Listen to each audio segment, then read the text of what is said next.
this is Mark Bego. I'm at Murray Hill Wines, and I'm with Barrry Z, who's 100 proof. Hi, it's Barrry Z from the Barrry Z Show, talking to Tony Noto, who we know from the Fantasticks, right? Who owns Murray Hill Wines right here on 3rd Avenue and 34th and 35th Street. That's correct, yes. And once you come to the store, you'll be intoxicated for life. Well, I kind of prefer the word effervescent, but yeah, intoxicated can be one of the stated goals. So we'll be right back with more intoxicating things right after these messages. Don't go anywhere.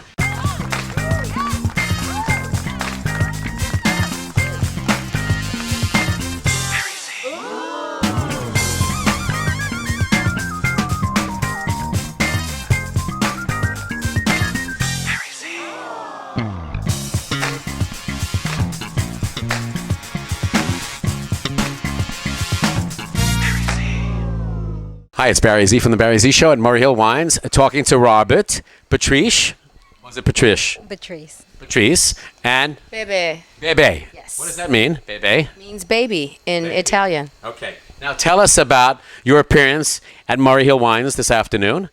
You're involved with the foundation, right? An organization? Erotica, yes, which we started about roughly a year ago. What is erotica and what does it mean?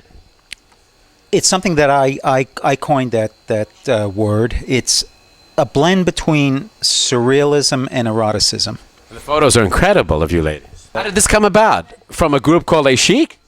Well, I've been a photographer for many years, and I've worked with many models, and I actually got a lot of the ideas from models, from the way they want to photograph. That's one concept with Erotica. Hi, it's Barrry Z from the Barrry Z Show at Murray Hill Wines, talking to the owner of Murray Hill Wines, Tony Noto. Hey, Barry, how you doing? Don't I know you from the Fantasticks? Yeah, that was a long time ago, but yeah, that's definitely we've had many years of exciting times there at the Fantastics. You were the producer. I was a co-producer, and pretty much was the last one standing at the end of that first 42-year run. So it was quite an experience. That was the longest run of any off-Broadway play in history, right? It was the longest-running musical of all time. Wow. It's still running. It's running again. It's not still running. It's running again at the Snapple Theater, and apparently it's doing very well there, so we're all excited about that. Why was it so popular? And why did it last so long? Well, I think it kind of was a self-perpetrating scenario where it became like a legend. People wanted to see it in its actual original location. It was like almost like visiting a museum or a shrine, as Harvey Spinn used to call it Mother Church. So there was a lot of excitement in that, and that you were actually seeing the same show that you saw in 1960.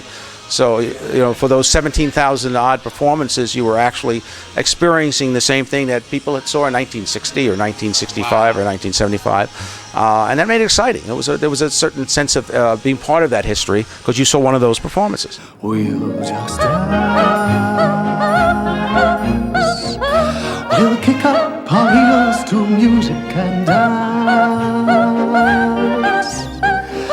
until my head reels with music just like a lovely real romance. All we'll do is daily dance.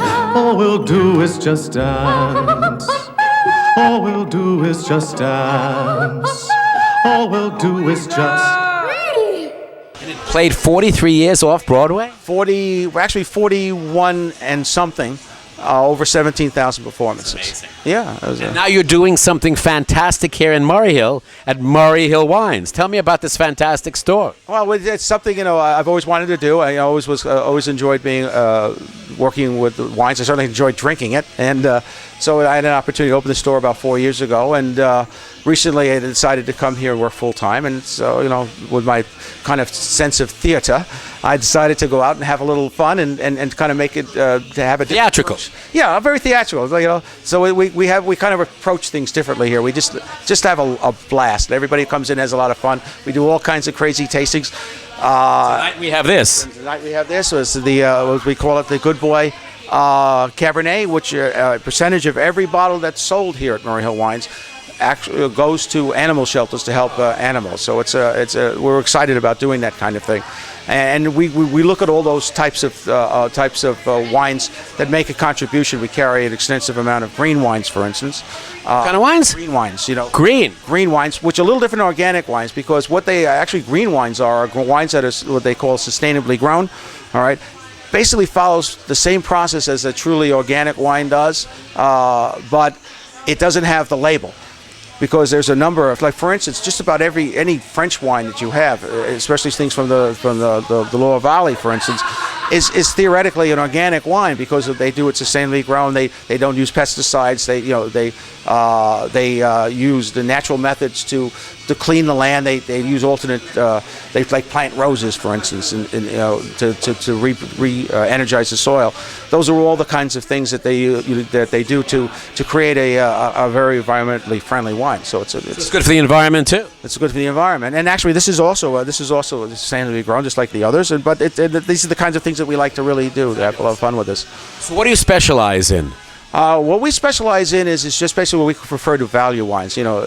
People run sales, things like that. We don't really do that.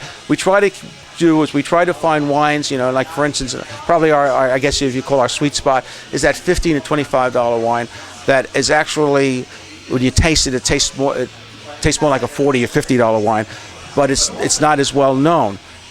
We taste every bottle that we bring in. It was hard work, but somebody had to do it, so we do that, and we really put a lot of effort in. We don't carry wine because of price.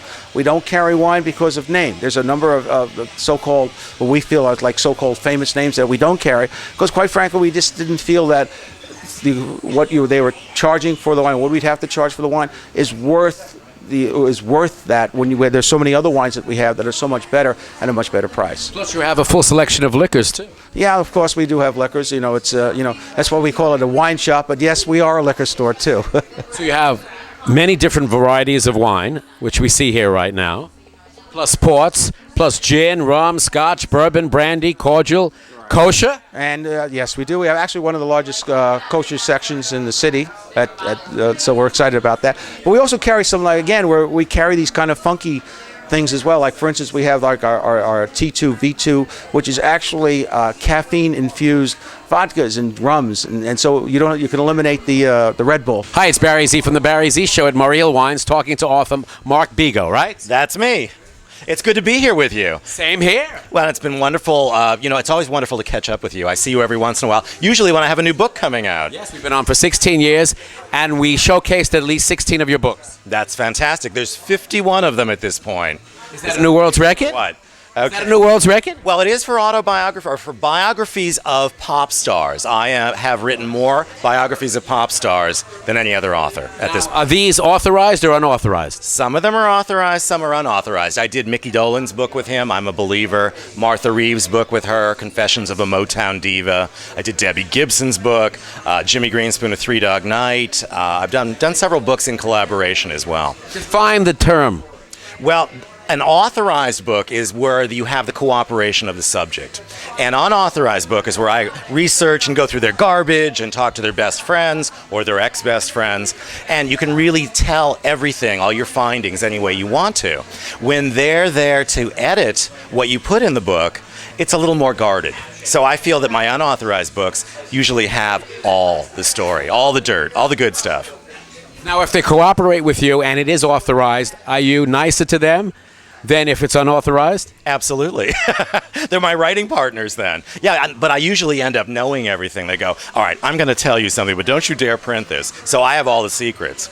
I definitely have all the secrets. And you've never been sued, right? Knock on wood, knock on a wine cask here. No, I've not been sued. Why do you feel so passionate about what you do? I really enjoy talking to people who have accomplished something creative with their lives and finding out what they went through, what inspired them, what their aspirations are. Maybe if it's a songwriter or a singer, what is it that inspired this song, or what inspired this performance? And it's always fascinating. I like finding out what makes people tick. And I really enjoy that, and then sharing my findings with my readers. Tell me about the selection process. Well, very often I suggest things. I had a book in 1984 about Michael Jackson, and he was the hottest thing. My book came out the week that he caught his hair on fire, and I sold 3 million copies. Well, the publisher said, well, who's going to be hot next? And I said, well, there is this girl from my hometown in Pontiac, Michigan. And they went, oh, brother. I said, her name is Madonna. I sold 1 million of those. So sometimes it's my ideas, and I do kind of have a crystal ball as to, oh, this person is really going to be hot hot. Or in certain cases, for instance, I was trying to sell an Elton John book a couple of years ago, and the publisher didn't want to do it. They said, well, piano player, I think we want Billy Joel instead. So I did Billy Joel, but now I'm working on Elton John. How long does it take to write one of these celebrity biographies? Well, there are unauthorized books that are done very quickly. For instance, the record is when John Lennon was shot, Dell Books had a book out in 7 days. And I have had to produce a book in 2 weeks. I did a Leonardo DiCaprio the year he did Titanic and was like all over everything. I had 2 weeks and 2 weeks only to write a book, and I did, and I was on the New York Times bestseller list 3 weeks later. Just amazing how they could turn them around. And you're here at Murray Hill Wines because? Tony Noto is a very dear friend, and he's an author as well. Thank you He's a so wonderful guy. Thank you so much.